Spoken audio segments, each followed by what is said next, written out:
کیا ہم پارٹی میں ابھی بھی ایسے ایم این ایز موجود ہیں جنہوں نے الیکشن کے وقت کہا جاتا ہے کہ حلف نامے دستخط کر کے دیے تھے اور بعد میں حالات کو دیکھتے ہوئے صرف راستہ نہیں پلٹا بس؟ میں سمجھتا ہوں کہ ایسے لوگ ہیں۔ کتنے فیصد ہوں گے؟ جو شوکت یوسف صاحب نے بتایا تھا اور لوگوں سے سنا ہے 35 لوگ ایسے ہیں۔ 35 ایم این ایز میرا خیال ہے مشترکہ ہیں۔ مشترکہ 35 ہوں گے۔ آپ کے بارے میں یہ ہے کہ آپ کی کوئی آڈیوز پارٹی کے پاس موجود ہے؟ کس چیز کی؟ وہ کہتے ہیں کہ آپ پارٹی کے خلاف اقدامات جس میں اٹھا رہے تھے۔ کو لیا ہے نا سامنے کوئی میں نے کبھی بھی کوئی خان کے خلاف بات نہیں کی ہے اس پہ میں مطلب ہے، اور نہ میں نے پارٹی کے کاس کے خلاف اور کبھی بات کریں گے بھی نہیں؟ کبھی کروں گا بھی نہیں۔ البتہ ہاں۔ یہ جو رئیس الخبثاء ہیں ان کے حوالے سے زبان کبھی بند ہی نہیں کروں گا۔ ان کو علم ہی نہیں ہے کہ اگر یہ اب نارمل ہیں تو ہم اب نارملوں کی بھی باپ ہیں۔ ہاں، آپ کو کبھی کبھی لگتا ہے کہ آپ کی اسی بے باکی کی وجہ سے آپ اس نہج تک پہنچے؟ یہ نیج اچھا ہے یا برا، پہلے اس کی وضاحت تو کرے۔ کون سے لہج کی بات کر رہے ہو؟ یہ تو آپ کو معلوم ہوگا کیونکہ آپ نے کہا ہے کہ گرانے میں لگے تھے اور وہ کامیاب ہوئے۔ دیکھیے، گرانا یہ ہوتا ہے کہ آپ عوام کی نظروں میں گر جائیں، ہوں۔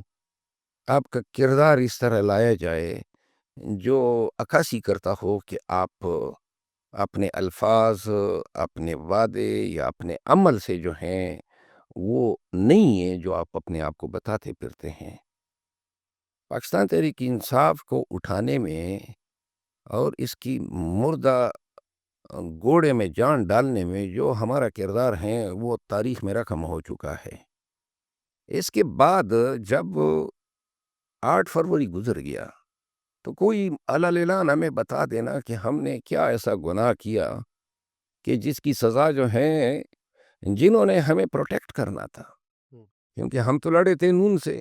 ہم نے تو میاں نواز شریف صاحب کا مذاق اڑایا، تضحیک کی میاں شہباز شریف صاحب کی، مریم نواز کی، تمام سیاسی مخالفین کی، لیکن انہوں نے تو چھوڑا، یہاں اپنے لگ گئے، دنیا جہان کی الزامات ہم پہ دھر دیے۔ اب یہ جو جنگ ہم نے لڑی تھی اس دن کے لیے لڑی تھی کہ یہ اپنے ہی ہم پہ چھڑ دوڑے اور ہم سے یہ توقع کی جائے کہ ہم خاموش رہیں گے، اور ان کا خیال یہ ہے کہ میں دیگران کی طرح پی ٹی آئی میں واپس جانے کے لیے مر رہا ہوں۔ ان کو سمجھ ہی نہیں آتی ہیں کہ خان جیل میں پڑا ہوا ہے، پارٹی جو ہیں ابھی اپنے قدموں پہ چلنے کے قابل نہیں ہے، آپ اس کو مزید توڑ رہے ہیں، اوپر سے اسٹیبلشمنٹ آپ کو توڑ رہی ہیں، فارورڈ بلاک بنانے کی کوشش ہو رہی ہیں، بلین روپیز لگائے جاتے ہیں۔ تو اس فارورڈ بلاک کے بارے میں آپ پہ بھی باتیں کی جاتی ہیں کہ اس فارورڈ بلاک کو بنانے میں آپ کردار ادا کریں گے۔ اگر کوئی فرضی خیالوں میں کوئی بنا رہا ہے، ہوں۔ میں بار بار یہ کہہ چکا ہوں کہ جس دن میں خان کے خلاف ہوا، خان کی پارٹی کے خلاف ہوا، یا میں نے فارورڈ بلاک میں کوئی کردار ادا کیا، بلکہ اگر جنہوں نے جو بنائیں گے ان کو بھی اعلان کہتا ہوں کہ یہ شہباز گیل جیسے لوگوں کو چھوڑ کے پھر ان کے پیچھے میں نے لگنا ہے، کیونکہ میں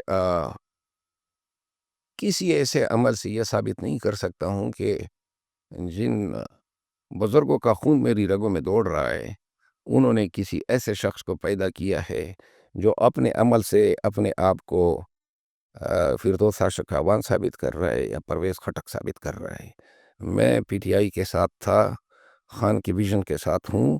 خان کا ویژن جو ہے وہ میری رگوں میں خون کی صورت میں دوڑ رہا ہے، اور میں اتنا گرا ہوا آدمی نہیں ہو سکتا ہوں کہ کوئی 2 ارب یا 3 ارب روپے کے لیے فارورڈ بلاک کا حصہ بن جاؤں۔